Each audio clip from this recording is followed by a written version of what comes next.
At one time, this was probably the worst subclass in the game for both PvP and for PvE. But in Sandbox 2.1.4, Bungie has completely revamped Code of the Siegebreaker. This is bottom tree Sunbreaker, boys, and it's gotten a heck of a buff for both PvP and for PvE. Our patch notes here reads that the damage increase for our sunspots went from 25 to 50 per tick, and the Sun Warrior perk now got a buff that increases all damage output for Sunbreaker by 20% in PvP and 25% in PvE. They also buffed the duration from 3 seconds to 5 seconds for Sun Warrior. So first and foremost, guys, let's re-review this subclass. On bottom tree Sunbreaker here, we have 2 perks that we're really going to look at today, but we're going to look at all of them. First up, Sun Warrior. Passing through a sunspot causes your solar abilities to recharge faster and your super to last longer. It also increases all damage that you do now. Now, before, sunspots just pretty much tickled enemies. It did a little bit of damage here and there, but it was nothing substantial. In the damage numbers today, though, you'll see how deadly that it is. Now, for PvP, the biggest key here with Sun Warrior is that, yes, it does give us a damage buff, but it also allows us to retain our super for even longer. And just having the Sun Warrior perk activated can result us hitting somewhere between 9 and 10 hammers in Crucible, even when you're on the move. Now, a single hammer on bottom tree does 206 damage per hammer. With Sun Warrior activated, you're doing 247 per hammer. And if you're a fan of Syntheseps and you like to rock it in Crucible, biotic enhancements plus Sun Warrior elevates that damage to 369 per hammer. Now that's a lot of damage, but it does seem like a bit of an overkill. Well, with biotic enhancements and Sun Warrior, having that extra buff and damage can go really handy when 1v1ing supers. But a huge reason why I like this buff, specifically from Sun Warrior, is that there's a lot of times a Guardian will just slightly get out of the way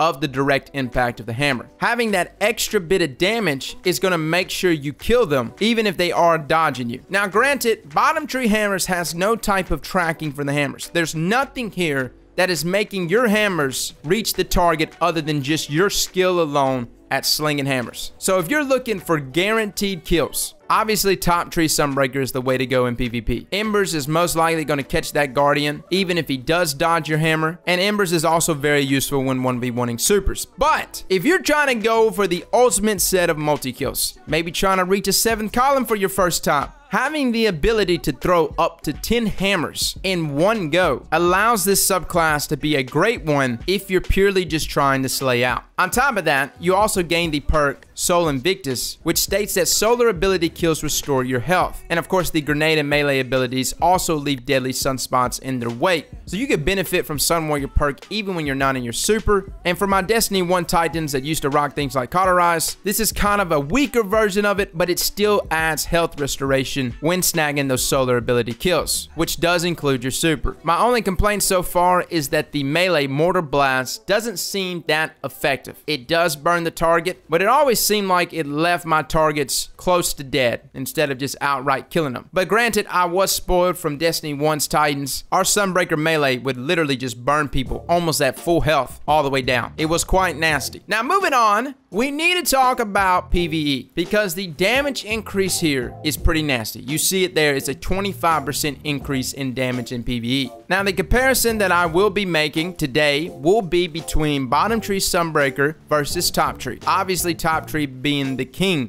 for forever now in terms of DPS against a multitude of different bosses, as well as being able to apply the melting point or the melee there, which is invaluable for you and your fire team. So first up, top tree hammer plus Syntheseps, because I do like to include Syntheseps with my supers as it increases damage. Without melting point, takes 6 hammers to down Greg. Now bottom tree hammers plus Syntheseps with the Sun Warrior perk takes 5 hammers to down Greg. Top tree hammers though plus Syntheseps with melting point, it's kind of funny, this one takes 2 hammers plus the hammer strike. The thing is, the hammer strike does so much damage, the melee itself, that it almost drops Greg down like half his health. So of course 2 hammers after that point is easy cleanup. Now it sounds like top tree is still the way to go, and again, in group activities, top tree is probably still the way to go for melting point. But that is of course until we start comparing damage values. So with biotic enhancements, top tree hammers with or without melting point, I'm just gonna give you a range of damage here.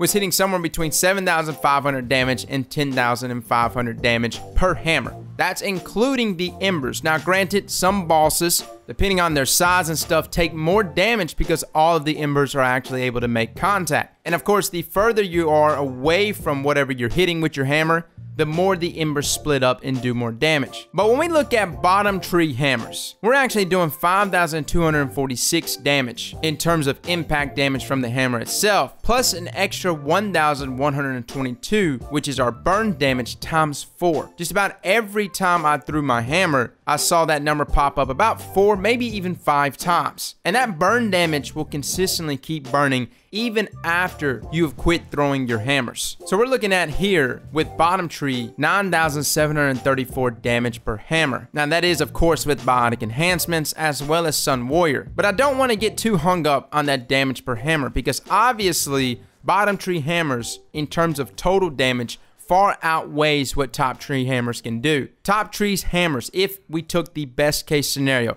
at 10,500 damage per hammer, we can hit approximately 63,000 total damage here, where bottom tree hammers is doing 97,340 damage, and maybe even more than that, because again guys, that burn damage is continuing to burn even after I finish my hammer. So if you have a boss that's sitting there, sitting inside of those sunspots, it is just wrecking them continuously and wrecking pretty much anything that is around them. Any ads that are coming in, those sunspots will just keep wrecking. So overall, my conclusion on this is that bottom tree hammers is better than top tree hammers in maybe solo activities, whereas top tree hammers is probably still going to be the way to go in group activities, just so that you can apply melting points specifically for things like the raid. And in terms of time, obviously top tree hammers, since you're only actually throwing 6 hammers, can be thrown out faster than bottom tree hammers. So it takes approximately 7 seconds or 7.5 seconds to throw out all 6 hammers on top tree, whereas bottom tree to throw out all 10 hammers is about 11 seconds. So yeah, you can follow up immediately with a power weapon or a heavy weapon and continue to do DPS with say something like Whisper or Sleeper once you've thrown out all of your hammers there on top tree. Either way it goes, bottom tree has gotten a very nice buff. For PvP, it's a great subclass if you're purely just trying to go for multi-kills. The Sun Warrior perk itself, where it buffs all output of damage, is really nice, especially if you're trying to run through a strike. And there's certain builds here that we're going to be doing for the next few weeks that's going to showcase that synergy there that we can utilize. But overall, I'm very pleased with the buff that Siegebreaker has received for both PvP and for PvE. So try it out when you can, boys. Now, before I let you go, guys, shout out to my supporters over on Patreon. I quietly launched a Patreon page about 4 or 5 months ago, and I just want to give those ladies and gents a huge shout out for directly supporting the channel. Well, fellas and ladies, thank you all for coming and watching, and as always, slap that like button like your mama told you right.